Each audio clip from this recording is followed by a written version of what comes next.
అబ్బాయిలు కొంతమంది అమ్మాయిలతో జాగ్రత్త. ఒక అబ్బాయి అయితే ఆ అమ్మాయిని నమ్మి, ఆ అమ్మాయి చేసిన మోసానికి ఇప్పుడు చావు బ్రతుకుల్లో ఉండు. ఏం జరిగింది అనేది చెప్తాను. వీడియో ఎక్కడా స్కిప్ చేయకుండా చూడండి. ఈ వీడియోనైతే హైప్ చేయండి. అలాగే ఇలాంటి రియల్ స్టోరీలనేవి మన ఛానల్‌లో వస్తూనే ఉంటాయి. ఛానల్‌నైతే సబ్స్క్రైబ్ చేసి పెట్టుకోండి. వీడియోకి లైక్ చేయండి. అసలు ఏం జరిగిందంటే ఇలాంటి దరిద్రమైన ఆడోళ్ళు గూడా ఉన్నారు. ఇలాంటి దరిద్రమైన ఆడోళ్ళ వల్ల అందరు ఆడోళ్ళకు చెడ్డ పేరొస్తుందనమాట. ఇలాంటి చెత్త ముండలు ఎక్కడి నుంచొస్తాయో, ఎలా తయారైతాయో అసలు అర్థం కాదు. ఏం జరిగిందంటే కాలేజ్‌లో అనమాట. వీళ్ళు కాలేజ్‌లో చదువుకునేవాళ్ళు. అయితే కాలేజ్‌లో ఒక అబ్బాయికనేది ఈమె ప్రపోజ్ చేసింది. ఈమెకు ఇన్‌స్టాలో కానీ, ఫేస్‌బుక్‌లో గానీ చాలామంది అంటే చాలామంది ప్రపోజ్ చేశారంట. ఎవరికి ప్రపోజ్ చేసినా ఈమె రిజెక్ట్ చేసిందంట. అలాగే కాలేజ్‌లో కూడా చాలామంది అబ్బాయిలనేది ప్రపోజ్ చేసిరంట. ప్రపోజ్ చేసినా సరే ఈమె అందరిని రిజెక్ట్ చేసింది. ఒక అబ్బాయినైతే ఈ అమ్మాయి అయితే ప్రేమిస్తుందంట. ఎందుకంటే పాపం మా అబ్బాయి ఎంత మంచోడంటే ఫ్యామిలీ అనమాట. వాళ్ళ నాన్న అనేది చనిపోయిండు. చనిపోయినంక వాళ్ళ అమ్మని, వాళ్ళ చెల్లిని చూసుకునేది ఇతని పైనే ఉందనమాట. ఈయన చదువుకుంటూ ఆ తల్లిదండ్రులను చూసుకునేవాడు. చాలా అంటే చాలా బాధ్యతగా ఉండేవాడు. ఒక అమ్మాయి దగ్గరికెళ్ళడం కానీ, బ్యాడ్‌గా మాట్లాడడం కానీ ఏది లేదు.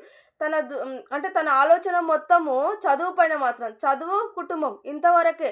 సెటిల్ అవ్వాలి, నా చెల్లికి మంచి మ్యారేజ్ చేయాలి, మా అమ్మని మంచిగా చూసుకోవాలి. అంటే నేను చదువుకుంటేనే కదా ఇవన్నీ జరుగుతాయని చెప్పేసి ఆయన చదువు పైన ఒక్కటే ఫోకస్ పెట్టేవాడనమాట.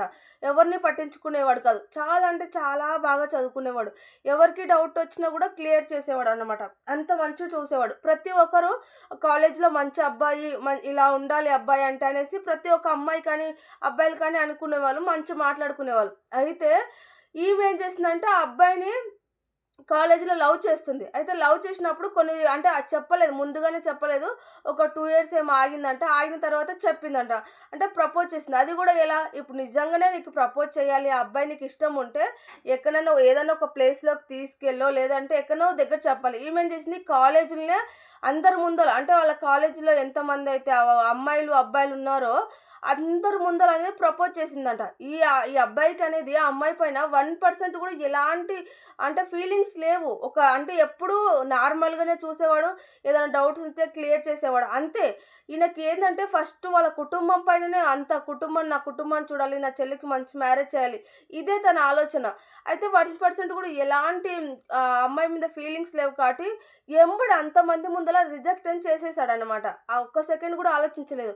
ఈ అమ్మాయి ప్రపోజ్ చేయడం, ఆ అబ్బాయి రిజెక్ట్ చేయడం. అయితే ఈమె ఏం చేసింది అందరి ముందల అవమానంగా ఫీల్ అయిపోయిందనమాట. అంటే నన్ను ఇంతమంది ప్రపోజ్ చేశారు. నేను ఎవ్వరిని కాదనకుండా ఇతనికే ప్రపోజ్ చేస్తే అంటే నన్ను రిజెక్ట్ చేస్తాడా అని చెప్పేసి ఆ రోజు నుంచి ఒక 1 మంత్ వరకు స్కూల్‌కి రాకపోవడం, సరింగా తినకపోవడం ఇలాంటివన్నీ చేసిందనమాట. చేసిందంట. చేసిన తర్వాత అయితే ఈమెకు ఇంకా అబ్బాయి వేరే కాలేజ్‌కెళ్ళిపోయిండు. ఈ అమ్మాయి వేరే కాలేజ్‌కెళ్ళిపోయింది. అంటే వీళ్ళ చదువు అనేది ఇంక అయిపోయిందనుకుంటా బహుశా. అయితే ఇంక ఈ అమ్మాయికి, అబ్బాయికి టచ్‌లో లేరు. 3 సంవత్సరాల వరకు టచ్‌లో లేరు.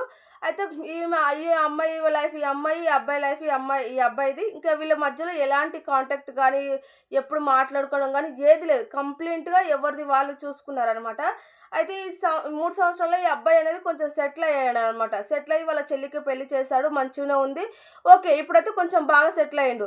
అయితే ఈ అమ్మాయికి ఎవరైతే అంటే ప్రపోజ్ చేసిన అమ్మాయి ఉంది కదా! ఆ అమ్మాయికి ఎంగేజ్‌మెంట్ అనేది అయ్యిందనమాట. వాళ్ళ ఇంట్లో ఎంగేజ్‌మెంట్ చేశారు. చేసిన తర్వాత ఒకరోజు అనుకోకుండా వీళ్ళు ఒక పెళ్ళిలో అనేది కలిసారంట. కలిసినాక ఈ అబ్బాయి ఏం చేశాడంటే, "ఆ రోజు నాకు ప్రపోజ్ చేసింది కదా! నేను రిజెక్ట్ చేశాను కదా! ఇప్పుడు నేను సెటిల్ అయ్యాను" అని చెప్పేసి ఆ అమ్మాయికి ఈ అబ్బాయి పెళ్ళిలో చూడగానే ఆ అమ్మాయితో మాట్లాడాడు. కాసేపు మాట్లాడి ఆ అమ్మాయి గురించి తెలుసుకున్నాడు. ఇంకా అమ్మాయికి పెళ్లి కాలే అని తెలుసు. కాకపోతే ఈ పనికిమాలిన మొకంది ఎంగేజ్‌మెంట్ అయిందని చెప్పలేదనమాట. ఏం చెప్పలేదు. అయితే పెళ్లి కాలే కదా! ఇంకా సింగిల్‌గానే ఉంది కదా! అని చెప్పేసి ఏం చేసిండు ప్రపోజ్ చేసిండు. ప్రపోజ్ చేసినప్పుడైనా చెప్పాలా? లేదు నాకు ఎంగేజ్‌మెంట్ అయిందని.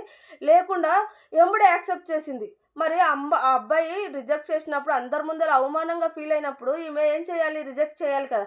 రిజెక్ట్ చేయకుండా ఓకే చేసింది. ఓకే చేసి ఎట్లా నమ్మించిందంటే ప్రేమిస్తున్నా అని చెప్పి ఇంక ఎవ్వరు అంటే ఆ అబ్బాయి ఏం చెప్తున్నాడంటే, ఇన్ని సంవత్సరాలు అంటే నేను 22 సంవత్సరాలు బతికిన జీవితము ఒకే సంవత్సరంలో బతికిన. అంత హ్యాపీగా ఉన్నాను. ఆ అమ్మాయితో అంటే ఆ అమ్మాయే నా ప్రపంచం. ఇంకా అమ్మాయి లేకుండా నేను లేను. ఆ అమ్మాయి లేకుండా నేను చచ్చిపోతాను. అంత కేర్ చూపించింది. అంత ప్రేమ చూపించింది. మేమిద్దరం అంత బాగా ఉన్నాము. వీళ్ళిద్దరు ఒకే రూమ్‌లో సచ్చిరంట. మళ్ళా ఆ అబ్బాయితో అంటే పెళ్లి చేసుకున్నప్పుడు ఇవన్నీ ఎందుకు? అన్నీ పకడ్బందీగా ప్లాన్ చేసిందనమాట. ఇద్దరు ఒకే రూమ్‌లో ఉంటూ, ఆ అబ్బాయిని కేర్‌గా చూసుకుంటూ, ఒక పిచ్చోని చేసిపోయింది. ఎందుకంటే ఇంకా అమ్మాయి లేకుంటే ఈ అబ్బాయి లేడు కంప్లీట్‌గా. అంత పిచ్చిగా అనేది చేసిందనమాట. ఇంక ఈ అబ్బాయి ఏం చేసింది, ఒకరోజు నీకొక గిఫ్ట్ ఇవ్వాలి రా అని చెప్పేసి కాల్ చేసింది. కాల్ చేసేసరికల్లా వచ్చిందనమాట. ఆ అబ్బాయికైతే ఒక ఎక్కలేని ఫీలింగ్ అనమాట. నాకేం గిఫ్ట్ ఇస్తుంది, ఏం చేస్తుంది అని చెప్పేసి వీళ్ళు రోజు కలుసుకునే ప్లేస్‌కనేది ఎళ్ళిపోయారు. ఎళ్ళిపోయిన తర్వాత అక్కడ ఏంటి అని అడిగితే సడెన్‌గా నాకు ఎంగేజ్‌మెంట్ అయింది. నేను పెళ్లి చేసుకుంటున్నాను అని చెప్పింది. చెప్పి సైలెంట్‌గా ఇంక అక్కడి నుంచి ఎళ్ళిపోయింది. నువ్వు నాకు సంబంధం లేదు. నీకు నేను సంబంధం లేదు. ఇంక నాకెప్పుడు ఫోన్ చేయొద్దు. ఏం చేయొద్దు. నేను పెళ్లి చేసుకుంటున్నా అని చెప్పింది. అక్కడ ఒక్క సెకండ్ గూడా అంటే ఒక్క సెకండ్ గూడా ఉండకుండా వెళ్ళిపోయింది. ఎళ్ళిపోయినంక ఈ అబ్బాయి ఏం చేయాలో అర్థం కాలేదు. ఎన్ని సార్లు ఫోన్ చేసినా ఫోన్ స్విచ్ ఆఫ్. అసలు కాంటాక్ట్ అనేది లేదు ఇక. మళ్ళా కంప్లీట్‌గా కాంటాక్ట్ అనేది తీసేసిందనమాట. ఎప్పుడు చేసినా సరే ఫోన్ కలవకపోవడం ఇలా అంటే బ్లాక్ లిస్ట్‌లో ఏసేసిందనమాట. ఇంక ఈ అబ్బాయికి ఏం చేయాలో తెలీక పిచ్చోని లెక్క ఇగ తాగుడుకు బానిసైండు. ఆ అబ్బాయికి ఎలాంటి డ్రింక్ అలవాటు కానీ, ఎలాంటి అలవాటు లేవు. ఒక తాగుడుకు బానిస అయిపోయి ఇంకా 24 గంటలు తాగుతూ జాబ్ వదిలేసి వాళ్ళ అంటే తల్లిని వదిలేసి ఒక రూమ్‌లో తాగడం, పడుకోవడం, తాగడం, పడుకోవడం. ఒక ఫ్రెండ్ చూసి ఆ ఫ్రెండ్ తట్టుకోలేక కౌన్సెలింగ్ ఇప్పించి ఈ అమ్మాయి చేసిన దరిద్రం అంతా బయట పెట్టిందనమాట. ఆ అమ్మాయి కాల్ చేసి అడిగితే నన్ను ఇలా అంటే నన్ను పెళ్లి కాక అంటే సారీ నన్ను రిజెక్ట్ చేశాడు ఫస్ట్ కాలేజ్‌లో అంతమంది ముందల అంటే ఒక 150, 200 మందిలో నన్ను రిజెక్ట్ చేశాడు. అందుకనే నేను రివెంజ్ తీర్చుకున్నాను. నన్ను రిజెక్ట్ చేసిన అతను మళ్ళా 3 ఇయర్స్ తర్వాత నేను కనిపిస్తే నన్నెందుకు ప్రపోజ్ చేశాడు? నా దగ్గరికి ఎందుకొచ్చాడు? నేనెంతైతే ఫీల్ అయ్యానో, నేనెంతైతే పెయిన్ అనుభవించానో అందుకే నేను గూడా అలా అనుభవించాలనే అలా చేశాను అని చెప్పేసి సిగ్గు, శరం లేకుండా చెప్పేసిందనమాట. బుద్ధి లేని మొకంది. ఇలాంటి వాళ్ళు రివెంజ్ తీర్చుకుంటారా ఎవరన్నా? నిజంగా నీకు ఫీలింగ్ ఉండే నువ్వు చెప్పేసావు. తనకిష్టం లేదు. తనకంటూ ఒక గోల్ ఉంది. వాళ్ళ కుటుంబం ఉంది తన ముందల. కాబట్టి తనకిష్టం లేదు. నిజంగా నిన్ను ప్రేమించి నీకు ప్రెగ్నెన్సీ తెచ్చో లేదంటే సంథింగ్ నిన్ను వాడుకొనో ఏదన్నా చేసి నాకొద్దు. నాకు ఫ్యామిలీ ఉంది. నేను పట్టించుకోవట్లేదు. నాకిప్పుడొద్దు. నేను పెళ్లి చేసుకోవాలి అనుకోవట్లేదు. అది ఇది అని చెప్తే అలాంటి వాళ్ళని తాట తీయాలి. అలా కాకుండా అబ్బాయికి 1% కూడా నీ మీద హోప్ లేదు. ఏ రోజు నీ మీద అంటే నీతో మాట్లాడింది లేదు, చేసింది లేదు. అలాంటి అబ్బాయి నిన్ను రిజెక్ట్ చేశాడు అనేసి అది కక్ష పెంచేసుకొని అతని పైన రివెంజ్ తీసుకోవడం ఎంతవరకు కరెక్టు? సిగ్గు లేకుండా నేను చేసింది కరెక్టే. నా వరకు తెలిస్తే చాలు. నేను ప్రపంచానికంతా నేను మంచి అని చెప్పుకోవాల్సిన అవసరం లేదు. నా ఇష్టం వచ్చినట్టు నేను బ్రతుకుతాను. నా ఇష్టం వచ్చినట్టు నేను ఉంటాను అంటారు. ఇలాంటి చెత్త ముండలు చాలా వరకు ఉన్నారు. జాగ్రత్తగా ఉండాలి. ఎందుకంటే ఇలా అబ్బాయిల జీవితంతో ఆడుకొని వీళ్ళ లైఫ్ మంచిగా హ్యాపీగా ఉంటాము అనుకుంటారు. కానీ కొన్ని రోజుల తర్వాత కర్మ అనేది ఉంటది. కర్మ కొట్టినప్పుడు ఈళ్ళ జీవితాలు కూడా కింద మీద అయిపోతాయన్నమాట. అప్పటి వరకు వీళ్ళకి బుద్ధి రాదనమాట. ఇలాంటి వాళ్ళకి ఎంత చెప్పినా వేస్ట్. ఎలాంటి మాటలు చెప్పినా వేస్ట్. వాళ్ళ ఫ్రెండ్ పాపము ఇంక చూసి తట్టుకోలేక ఈమె ఘనికరం చేసిన పనులన్నీ బయట పెట్టినంక ఆ అబ్బాయికి విన్నాక వాయిస్ రికార్డింగ్ విన్నాక రియలైజ్ అయ్యి సరే ఇన్ని రోజులు ఇలాంటి దానికోసమా నేను ఇంతగా ఫీల్ అయ్యాను. ఇంతగా జాబ్ వదిలేసి పట్టించుకోకుండా నా జీవితాన్ని నేనే కోల్పోయానని చెప్పేసి కొంచెం రియలైజ్ అయ్యాడు. అంటే కౌన్సెలింగ్ ఇచ్చిన తర్వాత కొంచెం రియలైజ్ అయ్యాడు. నిజంగా ఆళ్ళ ఫ్రెండు కౌన్సెలింగ్ ఇప్పించకుండా ఈ అమ్మాయి చేసిన దరిద్రం పనంతా బయట పెట్టకుండా ఉండింటే ఈ అబ్బాయి జీవితం నాశనమే కదా! రేపో మాపో సచ్చేవాడు. ఎందుకంటే అంత దారుణంగా తయారయ్యాడు. ఇంక తాగడం, పండడం కంప్లీట్‌గా ఫుడ్డు లేదు, ఏం లేదు. అబ్బాయి తాగుతాడు. కనీసం అబ్బాయి అంతలో అబ్బాయి నుంచునడానికి కూడా ఆ శక్తి అనేది లేదు. అంత దారుణంగా తయారైపోయాడనమాట. ఇంక చూడలేక ఫ్రెండ్ కాబట్టి కొంచెం ముందుకొచ్చాడు కాబట్టి ఇప్పుడు ఆ అబ్బాయిని ప్రాణాలతో చూడగలుగుతున్నాం. లేదంటే అబ్బాయి ప్రాణాలు కోల్పోయేవాడే. చస్తే ఏంటి? బతికితే ఏంటి నాకు? అలాంటి వాళ్ళతో నాకు సంబంధం లేదు. నా లైఫ్ నేను చూసుకుంటున్నాను. ఇప్పుడు నా లైఫ్ హ్యాపీగా ఉంది. నేను పెళ్లి చేసుకున్నాను. హ్యాపీగా ఉన్నాను.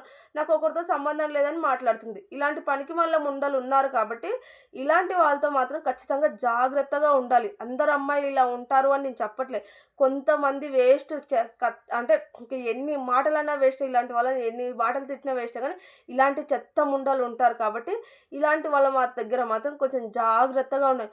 ఇదేంటో అర్థం కాదు కానీ సిన్సియర్‌గా లవ్ చేస్తారు చూసినావా? అలాంటి అమ్మాయిలను మాత్రం మోసం చేసి వెళ్ళిపోతారు. ఇలాంటి కంత్రి ఆడదాన్లను మాత్రం లవ్ చేసి, ప్రపోజల్ చేసి వాళ్ళతో జీవితాన్ని పంచుకుంటారు.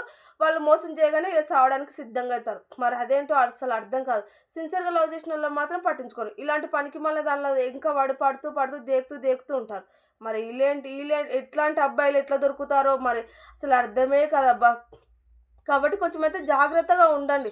ఎవరు ఎలాంటి వాళ్ళు, ఏంటి అనేది మాత్రం తెలుసుకొని ముందుకు ఎళ్ళాలా వద్దా అనేది ఆలోచించండి. అంతేగాని ఇంకా ముందు ఏది ఆలోచించకుండా గొర్రెల్లాగా ముందుకెళ్తే గిట్ల జీవితాలు నాశనం అయితాయి. ఈ వీడియో పైన మీ అభిప్రాయం ఏంటో కామెంట్ చేయండి.